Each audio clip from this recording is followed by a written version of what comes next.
যে মেয়ে লোক ঘুরতে রাস্তায় একটাও জান্নাতে যাবে না। আচ্ছা এদিককার মেয়ে ছেলেরা ওই বেতে বরের সঙ্গে শাদী করে যায়, যায় না? না ও যায়। ও আমি মনে করতেন সব ফেরেশতার বাস। আচ্ছা যায় তা আপনারা মানা করেন না? না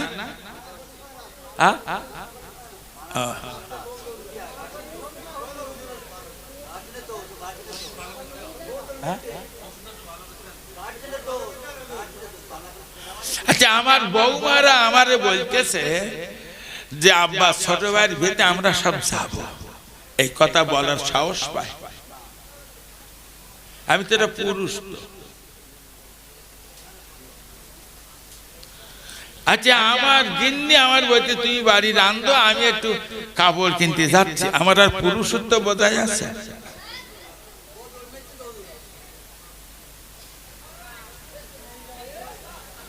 অস্কলি তুমি দৌড়বে না তো?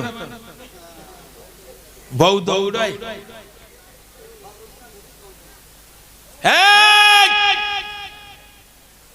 আমি বে করলে সেটা মেয়ে রেখেছে, সে আমার জুতি চলবে না, আমি তার জুতি চলবে। কথা শোনে না, কথা শুনবে কি? নতুন নতুন বেনে ঘুরিয়ে বসিরহাট বড় খাতিমির ঘরে নিস, হিল ওষুধ দিকে দুটো জুতলে দু জোড়া নিস। এই দেখ খোদার কিরে তোর মাথায় আনতে বলবি, বাড়িতে বলবি বাপতে চোফেদার মানছির কথা শোনে এরা।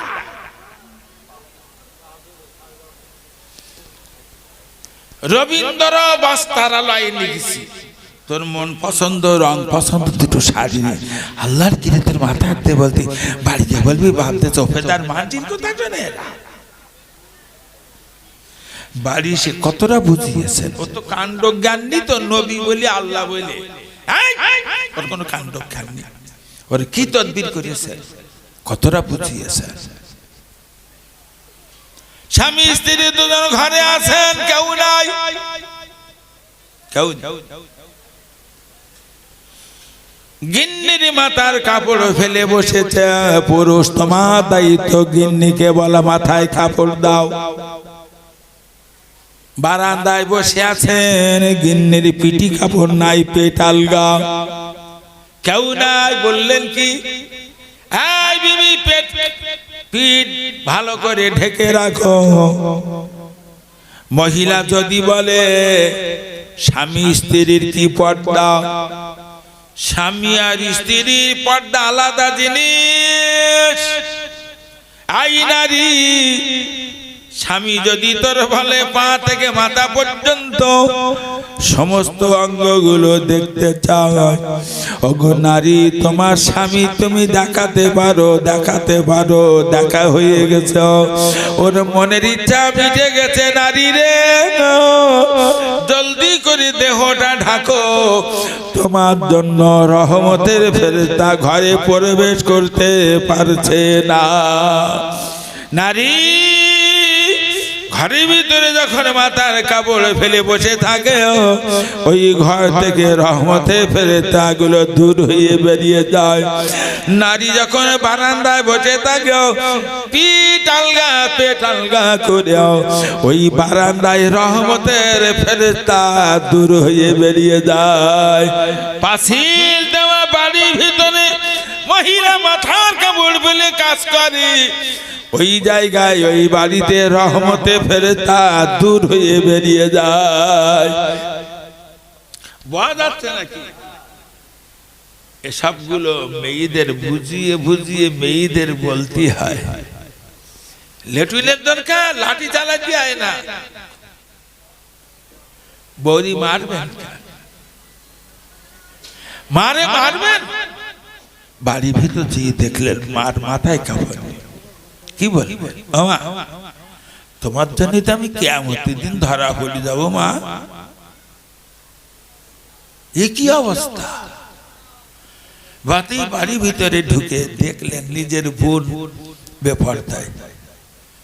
যদি বড় হয় তাকে বোন বলে বলবেন, ও আমি তো তোমার জন্য কিয়ামতের দিন বিচার আনতে জাহান্নামে যাব। এ কি অবস্থা তোমার? ভালোই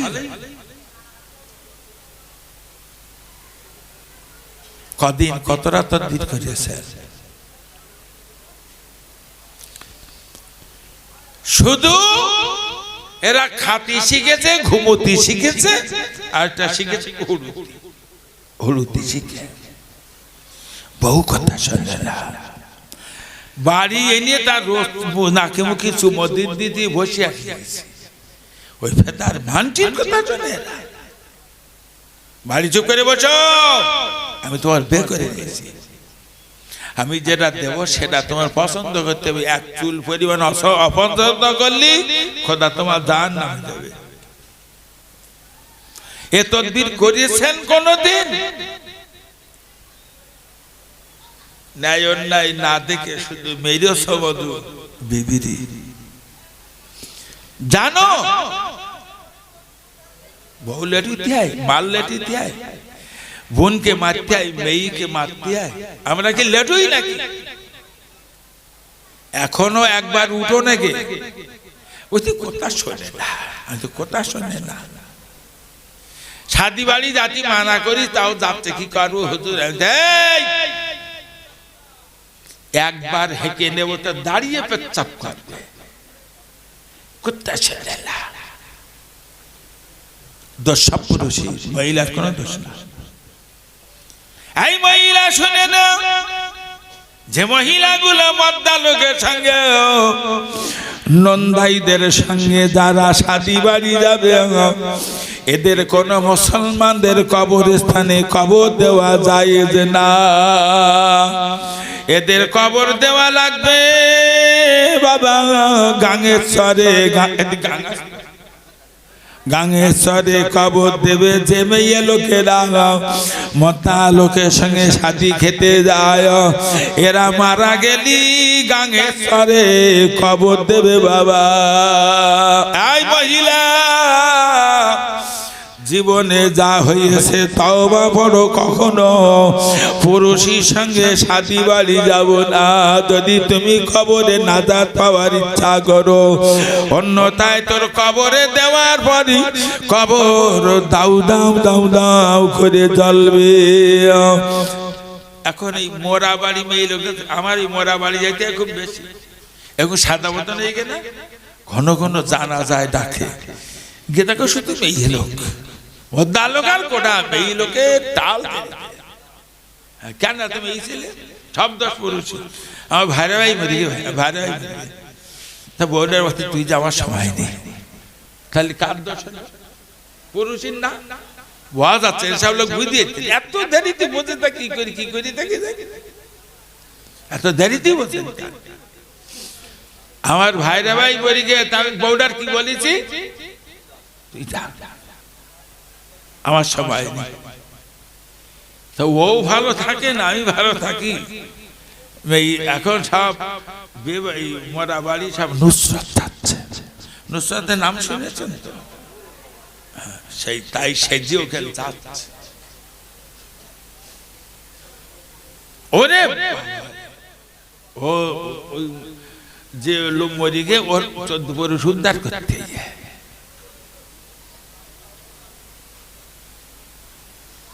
আমার মাথায় লাগে না ভাই, এরা কি করে ছাড় পাবে আমি বলতে পারি, তবে আমি বিশ্বাস করি এরা কেউ ছাড় পাবে না। মরার পরে কেঁদে লাভ নেই, নবী বলেছেন কি নারী কি পুরুষ ওকে কবরে শোয়ানোর সাথে যাতে ওই নারী বা পুরুষটা এত জোরে চিৎকার করে কাঁদে, এত জোরে কাঁদে, এত জোরে কাঁদে, আল্লাহ নবী বললেন তামাম দুনিয়ার গাছপালা, গরু ছাগল হাঁস মুরগি কুকুর বিড়াল সবাই ওর কান্নার আওয়াজ শুনতে পায়, শুধু জেন আর মানুষ শুনতে পায় না। এত জোরে কাঁদে কবরে।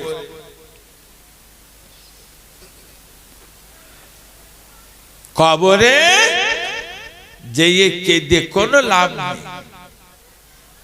মরার পরে তোর কবর দেবে, কার যার কবর দেবে না তার ব্যাপারটা আলাদা। দাঁত ধুয়ে তুলে হবে, আর যার কবর দেবে সেইটা একটু ভাবো। হ্যাঁ মহিলা, তোর কবর হবে, কবর তো জ্বলবে, গোটা দেহ ঢাকো, আচ্ছা মশলা কি জানে এখানকার লোক? মেয়েদের বাচ্চা আমার বাড়ি, ওই বাচ্চাটা মার দুধ খাতে পারে কতদিন জানে? জানে আড়াই বছর শুনেছেন। আচ্ছা আড়াই বছর পরে দুধ খাওয়া নিষেধ হলো কেন? নিজের মার দুধ।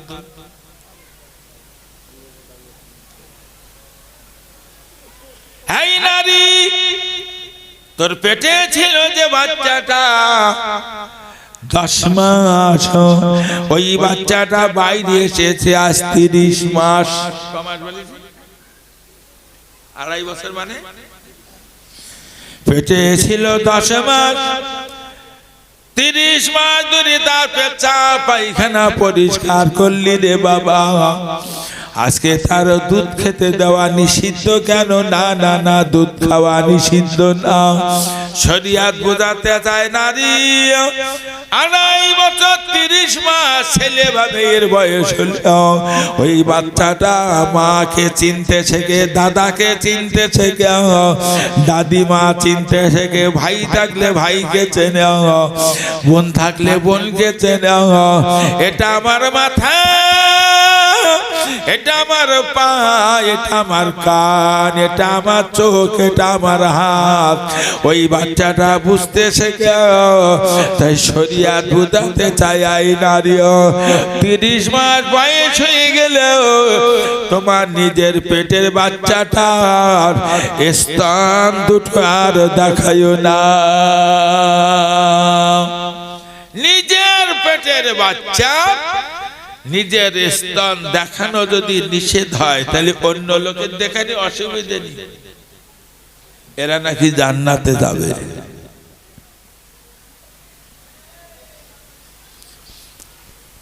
বলতেছে আমাদের ওখানে এক ইট ভাটার মালিক মরিয়ে গে, কোটি কোটি টাকার মালিক, সে মরিয়ে গে, নামাজ পড়তো না, রোজা কালাম এসব করতো না, তা মরিয়ে গেছে।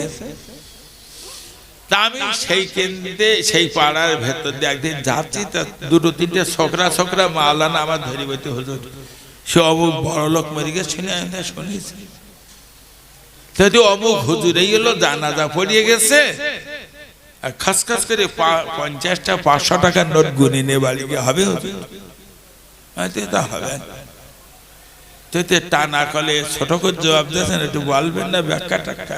আমার আবার বিরক্ত করবি তা দাঁড়া। আচ্ছা জানাজা মানে কি বলেন? কেনা বলেছে জানাজা মানে, আপনি বলবেন জানাজা মানে দোয়া। দোয়া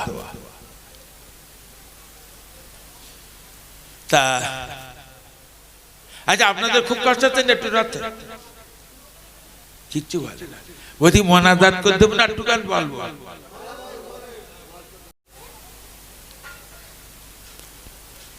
এখন আমি বলছি জানাজা মানে দোয়া, তার মানে একটা লোক মরে গিয়ে তার জানাজা পড়াচ্ছে, দোয়া করা হচ্ছে, তদবির করা হচ্ছে যাতে ও কবরে ভালো থাকে। সপ্তাহখানিক পরে মাদ্রাসার ছেলে মাওলানা হুজুর এনে খতম কোরআন পড়ে মোনাজাত করলেছে, তার মানে তদবির হচ্ছে যাতে ও কবরে ভালো থাকে। 1 মাস পরে 5-7 লোক নেমন্তন্ন করে এক কলেমা খানি করেছে, তাহলে দোয়া হচ্ছে শুধু যাতে ও ভালো থাকে, ও মনে পোষায়। আর 1 মাস পরে 2-3টে হুজুর দাউদ দিয়েছে, দেখ বিরিয়ানি করে কায়দা করে মোনাজাত করলেছে, দোয়া হচ্ছে। তার মানে বারবার তদবির হচ্ছে যাতে ও কবরে ভালো থাকে। খোকা তদবির না আল্লাহর কালাম। তদবিরের কিতাব আছে, আমারও আছে, আমি দেখেছি। এটা গাছে ফল হয় না, এটা তদবির করে দিলে ফল হবে। এটা মেয়ে ছেলের বাচ্চা চারাও তদবির করলে বাচ্চা, এটা মেয়ে ছেলের শুধু মেয়ে বাচ্চা, ও ছেলের তদবির আছে, কিতাবে আছে। বল গাছে ফল হয় না, তদবির আছে। গরুর বাছুরির দুধ খাদ্য যাচ্ছে না, ওর তদবির আছে। দুধ নষ্ট করে দিয়েছে বান মেরে, ওর তদবির আছে। এখন তদবির একটা লিখে গরুর গলায় ঝুলুলি কাজ হবে, তদবির লিখে মানসির গলায় ঝুলুলি কাজ হবে, তদবির লিখে গাছের গায়ে ঝুলি দিলি গাছের উপকার হবে। কিন্তু এটা বড় করে তদবির লিখে যদি শরীর গলায় ঝুলু নেয় কাজ কিচ্ছু বলে ও শরীর গলায় মারলি ঝুলু নিয়ে তুই যা, এইবার ঠিক আমি এটাই তো জানি ভাই, কিছু বুঝতে পারতেছেন বলে না? এই ছেলেরা মেয়েরা তাস খোর, টিভি খোর, নার খোর, জুয়া খোর, মদ খোর, বেবিচারী, গান খোরেদের জানাজা পড়ে কুলখানি করে সবরসানি করা মানে শরীর গোলায় মাল্লি ঝুলানোর মতন হয়। কিছু বাজা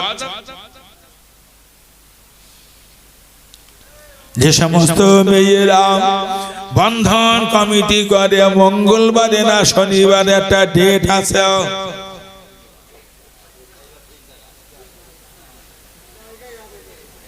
সরকার মাস গেলে ওকে 500 টাকা দিচ্ছে, শুনেছেন তো? এদিক দেয় না না? হ্যাঁ 500 টাকা দেয়, ওই ভাষাটা না বলা, সরকার 500 টাকা দেয় তো ওগা কলজে পুঁততে না, টাকা কি করতে সুদি দিচ্ছে বন্ধন কমিটি। এই নারী, এই পুরুষ মনে রাখবে, ওগো পুরুষ আগে শুনে নাও, তোর মন পছন্দ তোর মনের মতো 36টা মহিলার সঙ্গে পরপর ন্যাংট করে ব্যভিচার করলে যে গোনা, নবী বলেন 1 টাকা শুধু খেলে সেই গোনা। ওগো মহিলা, তোর মন পছন্দ 35টা 36টা সুন্দর সুন্দর যুবক ল্যাংট করে দিও। এই নারী তুই ল্যাংট হইও, 36টা পুরুষের সঙ্গে ব্যভিচার করলে যে গোনা, 1 টাকা শুধু খেলে সেই গোনা। নারী তুই বন্ধন কমিটি করে টাকা সুদি দিল। এদেশের শ্রেষ্ঠতম আলেম আল্লামা রুহুল আমিন ফতে আমিনিয়াতে লিখেছেন, সুদির টাকা এত জঘন্য টাকা। হুজুর আল্লামা লিখেছেন, এই নারী এই পুরুষ সুদের টাকা দিয়ে যদিও কেউ পায়খানার ঘর বানায়, ওই পায়খানার ঘরে ইমানদার মুসলমান পায়খানা করতে পারবে না। লেবা টাকা লেবা। ঘোষাটুজু লিখেছেন, LIC করার টাকা, জীবন বীমা করার টাকা। ওগো মহিলা, তোমাদের বন্ধন কমিটি সুদি যে টাকা, ওই টাকাতে পায়খানার ঘর দিবা না, ওতে পায়খানা করতে পারবে না। তাহলে যে টাকা নে পায়খানার ঘোরা করা যায় না, সে টাকা নে ভেটকি মাছ কিনে খাওয়া যায় বলে। এরা নাকি ছাড় পাবে, বক্তব্য সংক্ষিপ্ত করবো। এই যে মিলাদ এই মসজিদের পক্ষ থেকে হচ্ছে না গ্রামের পক্ষ থেকে, এই বক্তব্যের পক্ষ থেকে মসজিদেই পাচ্ছে না।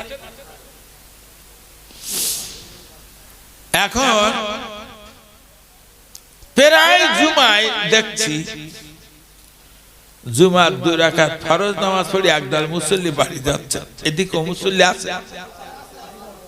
আচ্ছা আচ্ছা, তার মানে ক্যান্সার সব জায়গায় এসেছে, ওটা ক্যান্সার রোগ। আমি একটা মসজিদ কমিটি আমার ফোন করে বলতে, হুজুর আমাদের মসজিদে একটু কাজ করবো, একটু আসবেন, কিছু পয়সা করি লাগবে, একটু আসেন। তা আমি গিয়েছি, গেলে বলতে এই কাজ করবো, মুসল্লিদের কাছ থেকে 2 টাকা তুলে দেয়। তা আমি অনেক সময় বলি টলি খানিক টাকা তুলেছি, তাহলে নামাজ পড়া হয়ে গেছে, ইমামরাও সে 2 রাকাত নামাজ পড়ে ইমামও চলে গেছে। সর্বনাশ করে শুধু মুয়াজ্জিন আর কোন মুসল্লি রে তা আমি মুয়াজ্জিনে বলি ইমাম শুনলি কেন? হুজুর ইমাম সাহেব থাকার কোনো উপায় নেই। কেন? যদি ইমাম সাহেব ফতোয়া দিয়েছে ফরজ নামাজ মসজিদে পড়ে বাকি নামাজ ঘরে গিয়ে পড়া উত্তম। আই তো ধরলা সে কি ধরলা তুই ইমামের ধন্য খোকা তুমি এই ফতোয়া দিয়েছো তাইতে হুজুর হাদিসে আছে। আচ্ছা আমার নবী হাদিস কখন বলল তুমি জানো? তার কিছু বলতে না। হ্যাঁ বল, তুই তো টুক করে বললি হাদিস আছে।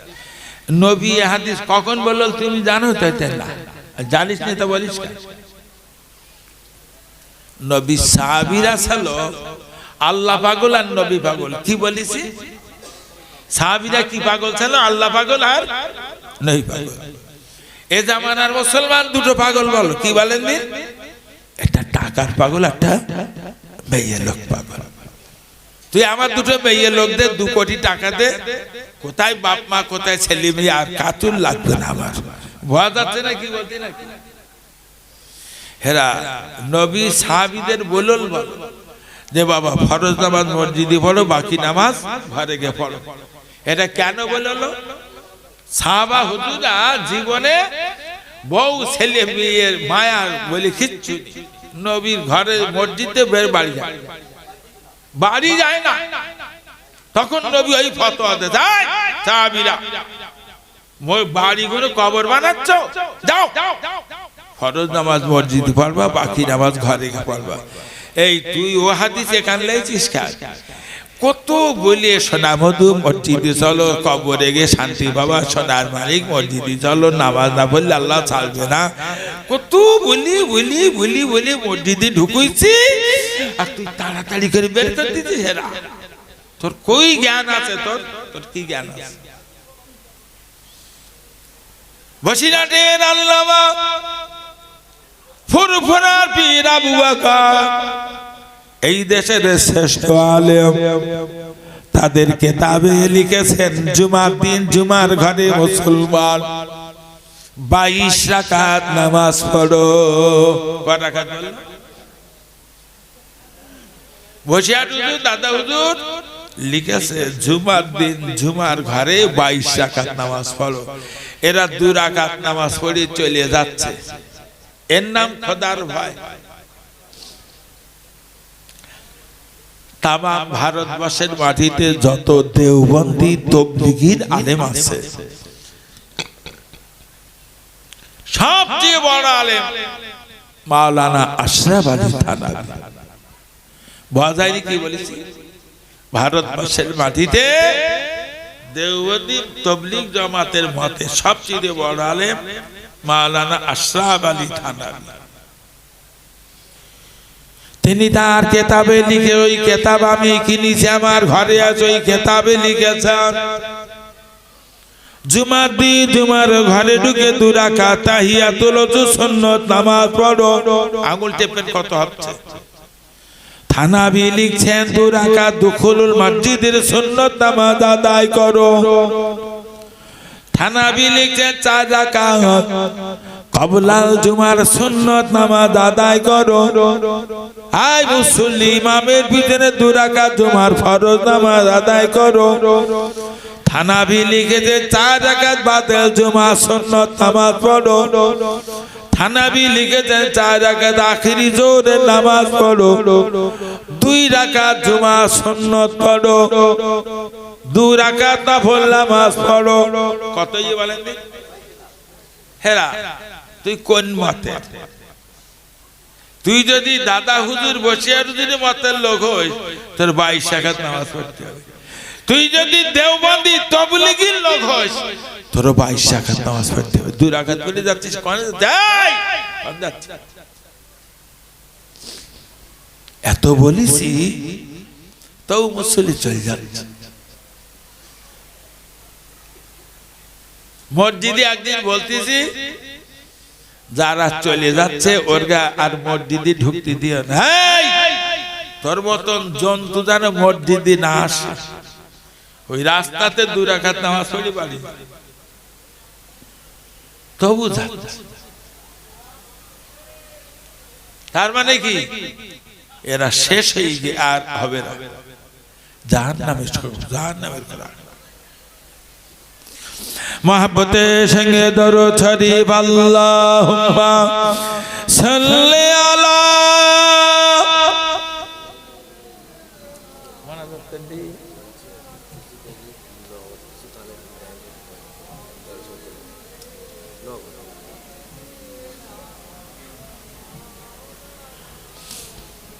ভাইজান মোনাজাত হবে 11টা সারিকে। আমার বলল হুজুর 11টার ভেতরে শেষ মোনাজাত করে দেবেন ঠান্ডা পড়তে, তো 11টা সারিকে মানে মোনাজাত হবে। বিশেষ কথা বলছি, দাদা হুজুর আর বসিয়ার হুজুরের জীবনীতি লেখা আছে। এখানে 100 বছর আগে তারা এই দেশের মাটিতে পায়ে হেঁটে গরুর গাড়ি চেপে 1100 মসজিদ আর 8টা মাদ্রাসা তৈরি করে কবরে গে। কোটা মাদ্রাসা করে বললো 8টা, আর মসজিদ করেছে 1100। আমি অনেক মসজিদ মাদ্রাসা করেছি, তবে বিশেষ করে ভবানীপুরের মতন জায়গা একটা বড় মাদ্রাসা তৈরি হয়ে উঠেছে আমাদের দৌড়দৌড়িতে। কয়েক কোটি টাকা খরচ দিয়ে মাদ্রাসা করেছে, কয়েক কোটি টাকা। 500-র বেশি বাচ্চা আছে, 26 জন আমার স্টাফ। 1 কুইন্টাল চাল 1 কুইন্টাল গোশ রান্না করে দিলি আমার ফেরেশতারা একের সাথে খেয়ে ফেলবে। বাজ আছে না কি বলতি ভাই? মরণের খরচ বছরে 80 লাখ টাকা খাতি বেতন দিতে কুলোচ্ছে না, এত খরচ আছে। আমি লোকের কাছে টাকার জন্য হাতে পায়ে ধরি। মাদ্রাসার জন্য দোয়া চাচ্ছি, একটু দোয়া করেন। মাদ্রাসার জন্য ছেলে চাচ্ছি, ছেলে পারলে 2টো ছেলে দেবে। এবছর আমরা ভবানীপুর মাদ্রাসায় বুখারী শরীফ খুলছি, ছেলে পাঠাবেন। বুখারী শরীফ টাইটেল পাস করে আপনার ছেলে বাড়ি আসবে ইনশাআল্লাহ।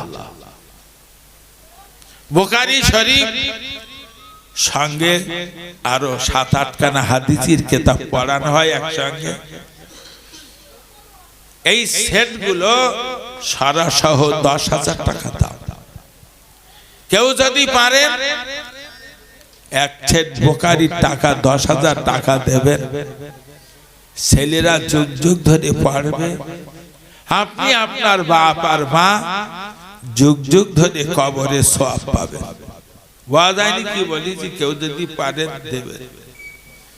এবার রমজান ভাদে আমরা বুখারী শরীফ খুলছি। তালি মাদ্রাসার জন্য দোয়া চাইছি, মাদ্রাসার জন্য ছেলে চাইছি। যদি কেউ পারেন 1 শাস খাদ্য দেবেন, গোশ ভাত 30,000 টাকা দাও। তোর গোষ্ঠীর কবরে আল্লাহ জান্নাতের খানা পাঠাবে। ইয়াকুবি যত্ন করে খাবিয়ে লাভ নেই। মাদ্রাসার বাচ্চাদের 1 শাস খাদ্য দিও, তোমার গোষ্ঠীর কবরে আল্লাহ শান্তি দেবে। তো আপনাদের একটা দাওয়াত দিচ্ছি, মাঘ মাসের 20 আর 21 তারিখ ভবানীপুর মাদ্রাসায় জলসা। সবাই যাবে। 21শে মাঘ বক্তা হিসাবে থাকবেন ফরুফুরার ওমর সিদ্দিকী হুজুরের ছেলে সানাউল্লাহ সিদ্দিকী, ছোট হুজুরের ছোট ছেলে আবু তায়েব সিদ্দিকী, আরো বহুত ওলামারা থাকবেন। আপনাদের খাস করে দাওয়াত দিতে যাবেন। ভবানীপুর মাদ্রাসার বাৎসরিক জলসা 20-21শে মাঘ। আপনাদের দাওয়াত দিতে গাড়ি করে যাবেন, গাড়ি ভাড়া ইয়াকুব দিবে। আমার নাম ইয়াকুব, তাও যাবা না বন্ধু? সবাই যাবে। মাদ্রাসারা দেখবেন, পরিবেশটা দেখবেন। যদি ভালো লাগে 2টো ছেলে দেবেন, ভালো লাগে 2টো টাকা, ভালো লাগলো না ঠিক এইভাবে ওর ধরবে, ধরে আমার কলা ধরে বলবে গাড়ি ভাড়া টাকাতে ভালো মুখে দে, আর বিরিয়ানি খাদ্য দেবে। হ্যাঁ, বিরিয়ানি খাদ্য দেবে আর গাড়ি ভাড়া টাকা দেবে। সবাই যাবে। মোনাজাত করব। এখন এই বিশাল খরচ হয়েছে, আপনারা নগদে কিছু